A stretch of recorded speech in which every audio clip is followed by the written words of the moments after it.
Okay, so I'll just start. Yes.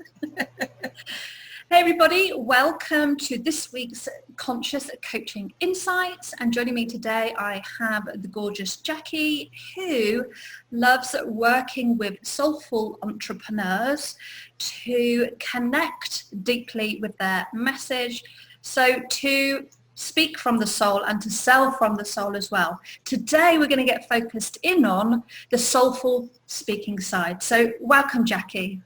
Thank you. Jacqui, I don't know about you, but I see an awful lot of women that really struggle with being able to connect with who they truly are and to be able to express that in the real world, online, on stage, whatever their medium is. What's going on? I think many women have got so wrapped up in the various descriptions, labels that are put upon them. So whether it's a job title, whether it's where they are in their own company, their role as mom, as wife, as sister, friend, whatever, and we lose our own personal identity. So when it actually comes down to speaking about what it is we do, we can't quite connect with it because we've got all these layers of descriptions around us, and many people have forgotten who they truly are, and I think that actually prevents from expressing what's real for us, what's true for us. And the other thing that always gets in the way is the dreaded imposter syndrome, because they go, who am I to say this thing? What if I get found out that I'm not the expert that I'm making out to be? So a little bit of that gets in, and the old self-doubt crops up that, you know, maybe today my hair's not looking good. Oh my God, don't I look old because I've not had a good night's sleep? What if I mess my words up? And before you know it, they forget what they want to say, and then they go, actually, I won't press the go live button today. I'll make a video and I'll make sure it's okay, and I'll edit it, and then I'll put it up. And of course then tech fear gets in and they don't do anything, and consequently, you know, they're either visible and not comfortable with it, or they're invisible because they're too scared to do it. And quite often, you know, I get clients who go, I'd love to do Facebook Live, but I'm too scared. You know, what if people judge me for what I say? And I think that's a real shame that they hide and don't actually express what's important for them. Yeah, absolutely. So those layers upon layers upon layers on top of layers, that conditioning that we all experience. How can we then start to connect with our soul to be able to deliver our message more consciously? Yeah, the work that I do actually, rather than, you know, I talk about being a soul-led speaker mentor, and it's so much more than just teaching presentation skills and teaching people how to put the rim light in the right direction and the backdrop in. It starts with your energy. So if your energy is aligned to talking about what's true for you, and the message is in alignment with what your soul actually signed up for in this lifetime, then it's easy to express it. So the piece of work that I do with most clients is to look at their energy. So if they are fearful, if they are, you know, putting things off because they're afraid of being judged, I look at the energy behind that. So something has happened in their life that is causing that, and we remove that first. Then we'll put them in a place of alignment with the message so that they feel confident to express, they know what they're going to say. And looking at, I go in a little bit deeper because I actually look at things like their astrology chart and look at what did your soul sign up for in this lifetime. And there are clues on the astrology chart that actually indicate what it is you should be doing. And I found, this is from personal experience as well as other clients I've worked with, when you understand that, you go, actually, I do get why I'm needing to talk about this particular subject, or why I need to reach this group of people with what I have to say, and that makes it so much easier. And then it is a question of moving into, well, what do I need to say today? What are the 3 key important points? How do I present that in an authentic way? And I think the other thing for me is, I'm sure you've seen this as well, Wendy, but you've been on presentation skills courses. I trained in NLP many years ago, and quite often there are some very strong personalities, some very ego-driven personalities teaching that stuff on a stage live, and people think they've got to emulate that, and it's actually not true. I teach people how to speak as themselves rather than pretending to be something that they're not, and forcing. And when you try and force, that also puts you off because you're not feeling aligned in an authentic way to express as you are. I love what you're saying about being aligned in an authentic way, because I know we've spoken about this before. That's what creates the point of difference. That's the bit, that's the magic dust. That is when if people want the secret sauce, that's it. Yeah. It's having that connection to self and having the confidence to really say what you believe to be true in this moment. Absolutely. Whether it is or it isn't is irrelevant. Yeah. It's what? Yeah, absolutely. And people forget it. It's such a shame. Such a shame.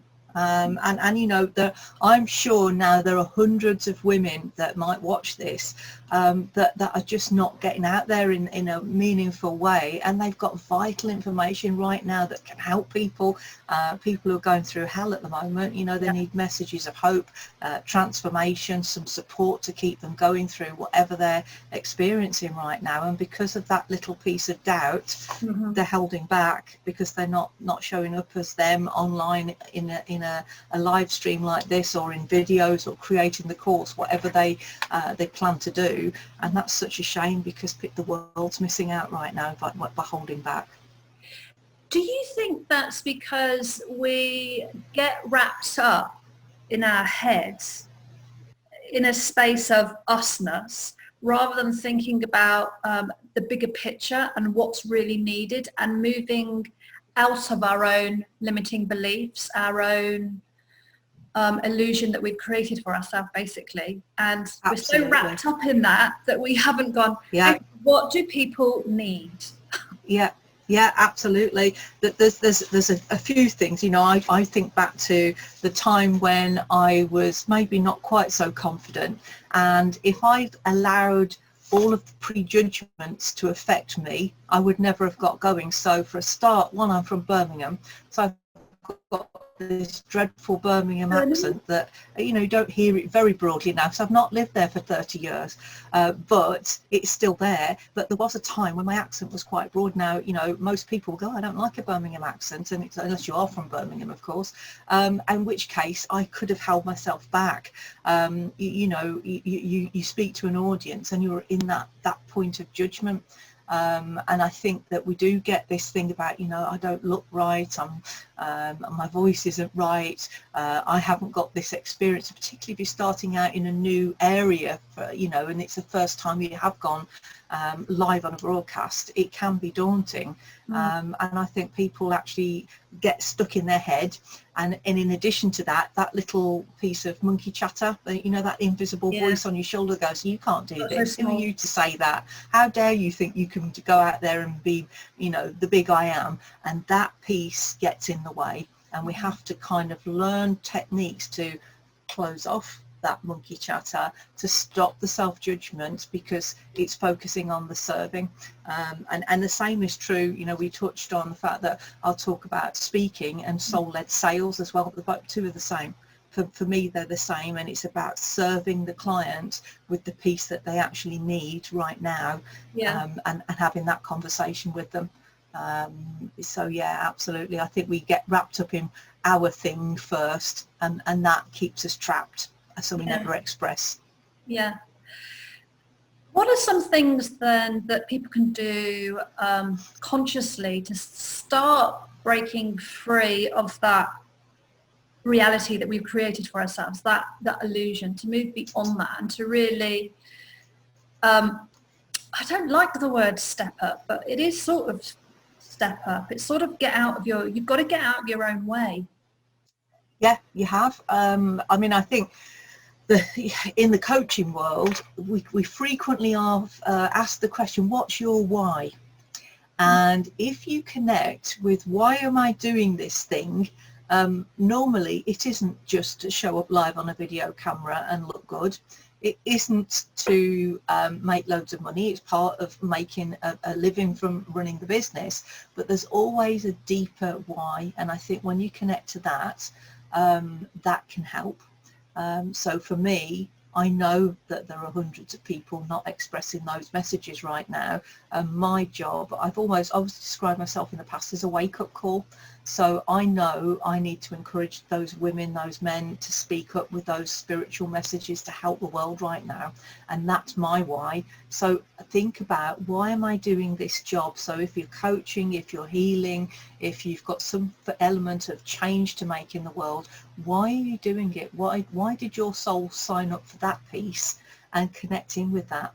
And then if you've got the doubts going on around you, just, get a blank sheet of paper and put all that, why am I fearful? Why am I anxious? Why am I stressed out about this? And get them all down, because when I come into work with people, those are the questions I ask, and I use a process called the bubble method, where we're looking at the energy of the emotions and the thoughts and beliefs that created those negative responses that are holding you back. And we look at removing those first. So having awareness of them consciously can actually help you to go, actually, why am I frightened about doing this? Why shouldn't I do this? And I really do need to talk to people about this subject right now, and it can actually give you that momentum forwards.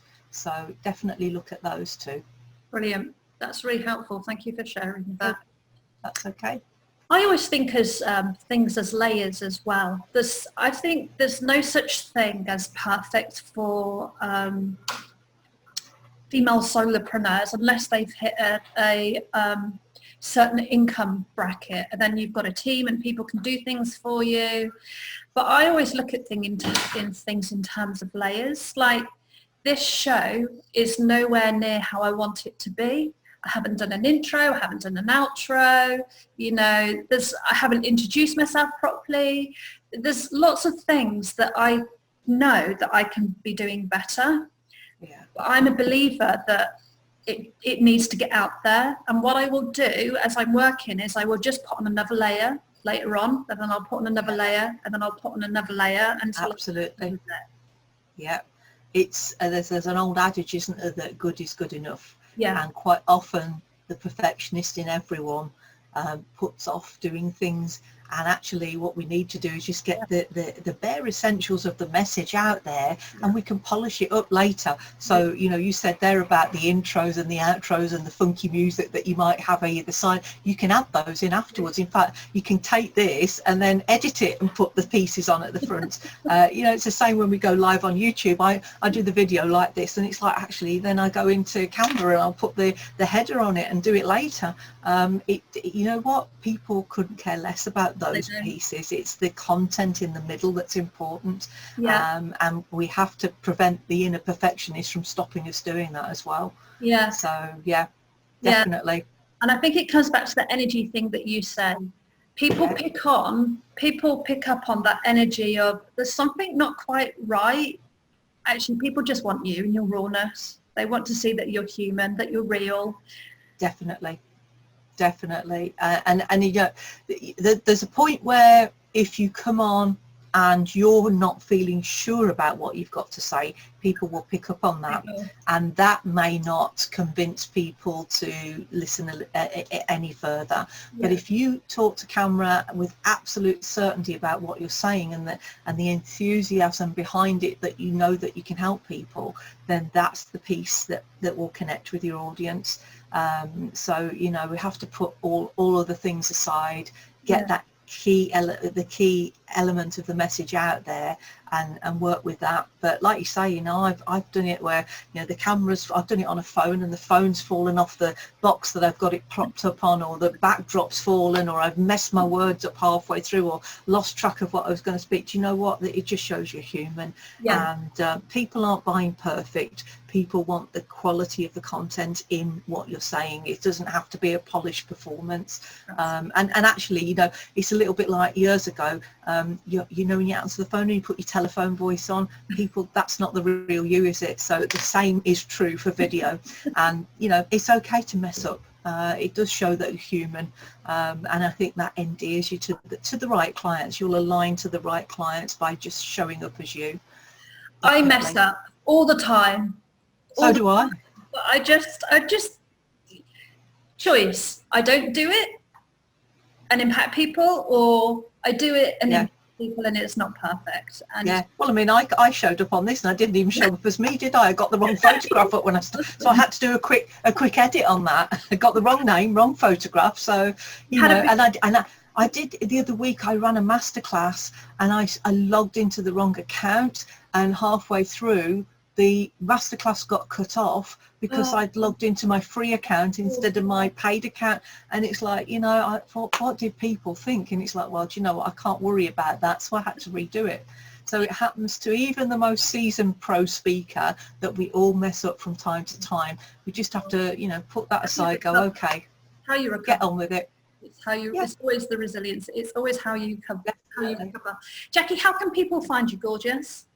You can check me out on Facebook as Jacqui Tillyard, that's JACQUI, or you can check out my website, which is jacquitilliard.com. But yeah, I offer discovery virtual coffees. If people want to chat with me to find out more, I'm more than happy to set that up for them. Fantastic. Thank you very much for your time. And that's okay. We will be back because we're going to talk about sales, which is where 99.9% of people get stuck when it comes to talking about soulful sales and being able to sell ethically, I think is the word we would probably use. Ethically, mindfully. All starts with a conversation. So this is this piece, the core, the soul-led speaker is the core piece, and if you can get this right, the sales will be easy. But I'll come back in and talk about that. Smashing. That's great. Thank you, Jacqui. Thank you very much. Thank you. Take care, beautiful. Thanks, everyone. Bye. Bye.